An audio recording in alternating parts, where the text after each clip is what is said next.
Thank you.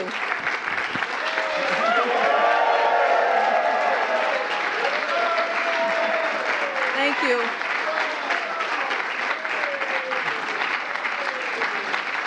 Thank you, everybody.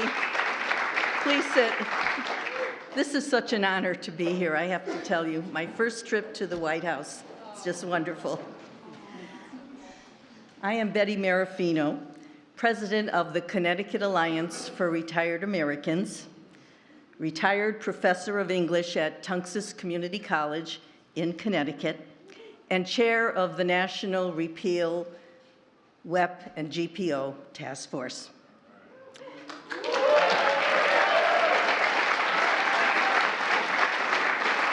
Thank you. And quite a few of our task force members are here today. When I was growing up, my widowed maternal grandmother, who had 6 children, was so grateful that my grandfather's Social Security benefits would keep her out of the poorhouse, and there was a poorhouse that was a couple of blocks from her house. As a teenager, I often accompanied my grandmother on Saturdays when she brought her homemade bread to the poorhouse. I think the vision of the people who were there in that poorhouse motivated me and others on the task force as well. We often talked about it. To help correct the injustice that my fellow public service workers who keep our communities running have had to endure. And we've kept that in our mind. Our task force began in May 2020 with a small group of Alliance activists and grew to include firefighters, police, postal workers, first responders, teachers, and many of the others in the unions and organizations that they represented in this room today. And thank you for that. We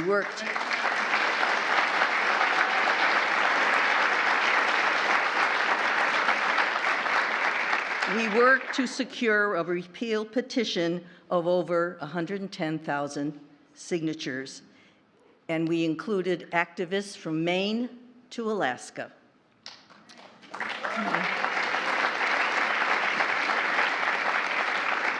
We focused on the repeal of provisions that have been an injustice to many public servants over the last 40 years. Our DC rallies, we had 2 of them, our summit, our webinars, and traversing the halls of Congress led us to a resounding bipartisan victory in both houses.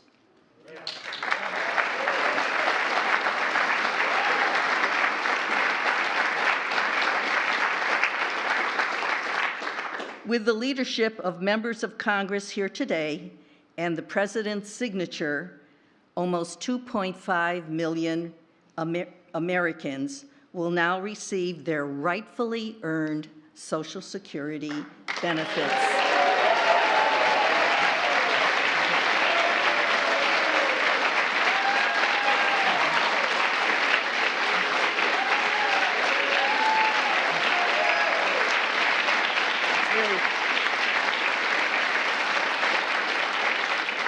I want to thank them all, and on behalf of the task force, from the bottom of my heart. Thank you so much for that.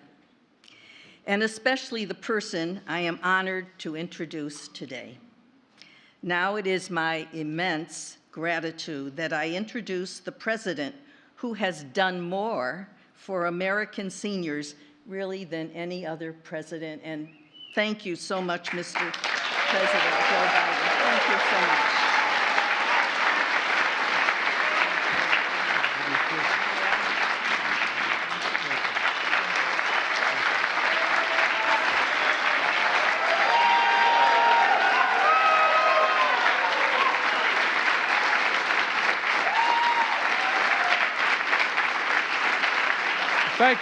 Thank you very much, Betty.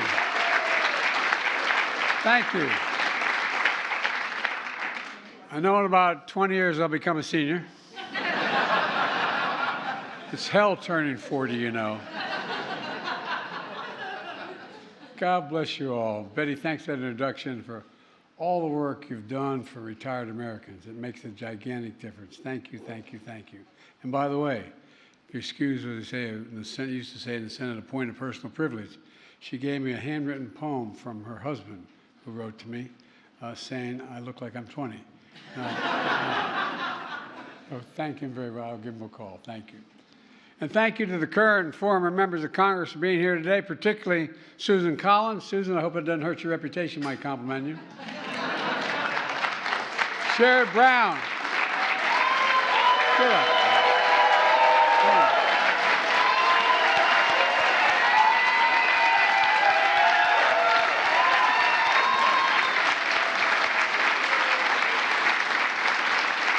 And Abigail Spanberger. Where's Abigail? Get up, Abigail.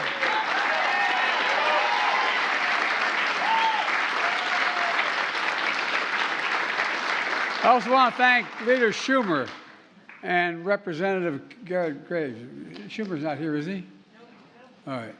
And Garrett couldn't make it today either. For all of you who have kept this bipartisan bill on track from the beginning to end. And so did our great labor leaders here today. I want to thank them. You know, my dad taught me, and I mean this, my friends are tired of hearing me saying this, the job is a lot more than a paycheck. It's about your dignity. It's about respect. It's about your place in the community. It's about being able to look your kid in the eye and say, honey, it's going to be okay, and know there's a real prospect that that's going to happen. The bill I'm signing today is about a simple proposition. Americans who have worked hard all their lives to earn an honest living should be able to retire with economic security and dignity. That's the entire purpose of the Social Security system crafted by Franklin Delano Roosevelt nearly 90 years ago. Social Security is the bedrock of financial security for retirees and survivors, and for millions of Americans with disabilities. But we've all heard the stories like the one that Betty shared today. Public sector employees, teachers, nurses, maintenance workers, and more. Many working second jobs beyond their public service, often just because they needed to make ends meet. The law that existed denied millions of Americans access to the full Social Security benefits they earn by thousands of dollars a year. That denial of benefits also applied to surviving spouses of public service employees. Benefits cut that cost them security and a little bit of dignity as well. Joining us today, Alicio, a 17-year-old from Texas. Where's Alicio? Come here.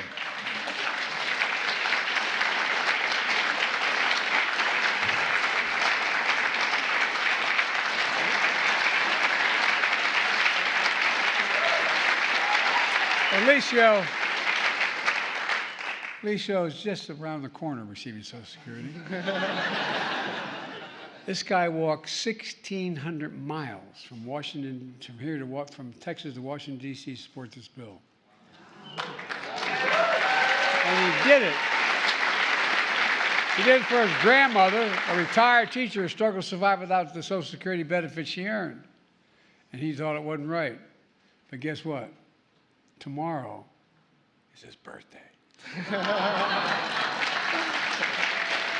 have a tradition in our household. Got to sing happy birthday. You ready? Happy birthday to you. Happy birthday to you. Happy birthday to you. Happy birthday to you. All right.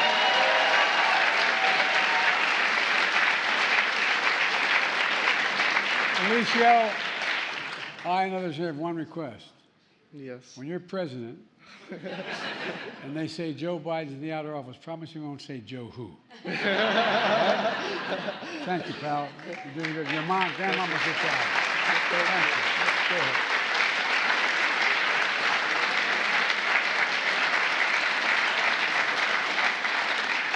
ahead. Look, by signing this bill, we're extending Social Security benefits for millions of teachers, nurses, and other public employees and their spouses and survivors.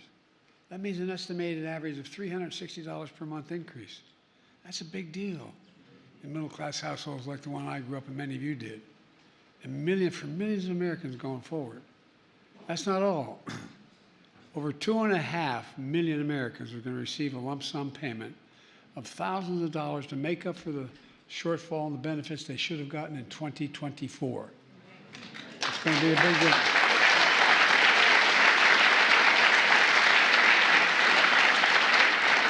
We're going to begin receiving these payments this year, and this is a big deal.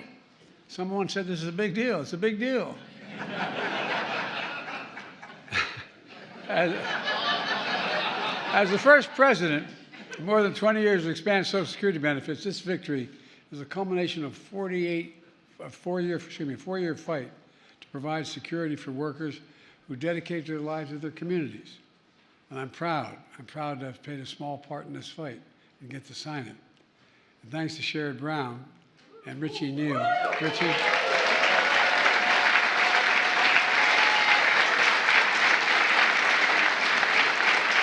And other advocates in this room, one of the first things we did was to protect pensions for as many as 2 million union workers and retirees when we signed the Butch-Lewis Act.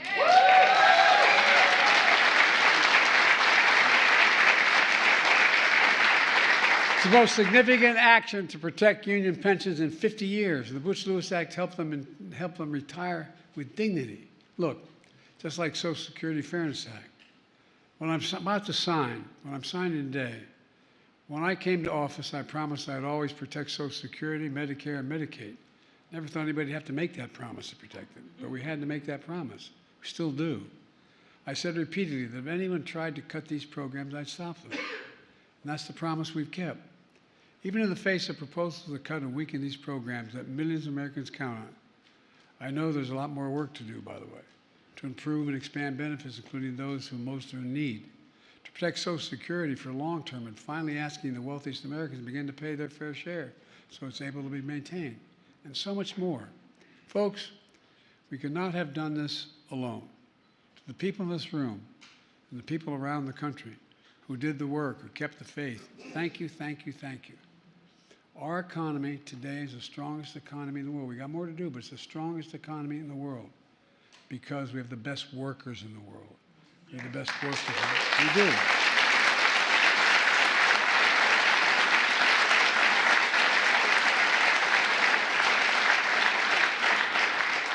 And I might add, parenthetically, when I went to South Korea to get the communications, to get Samsung to send back the chip makers to the United States. We invented the damn things. We used to have 40% of the market. And he said yes, and I finally said, why? He said, God's truth.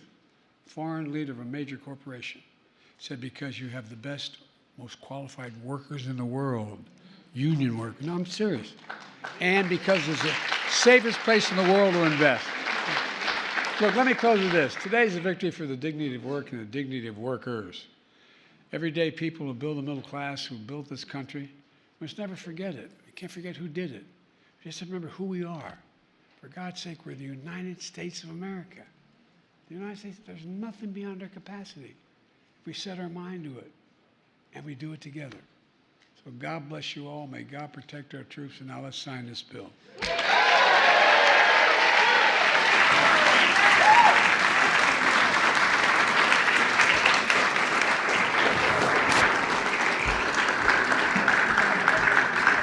Didn't hurt you, did I, Susan?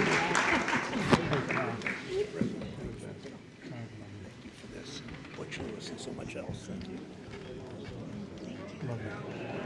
All right, we got spots up here. Come on. This is so exciting. Thank you. Big up in the Everybody knows I like her so much. I heard her reputation. Okay. You ready? Get set, go.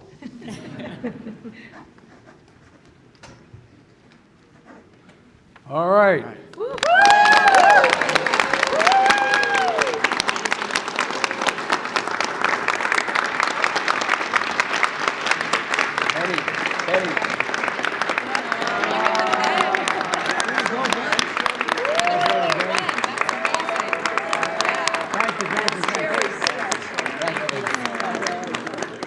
All right. I know it's going to be a long time for any of you who collect Social Security like me, but let's get going. Thank you, everybody. It's a good day. of NEA. Thank you. You've been a great support. All right.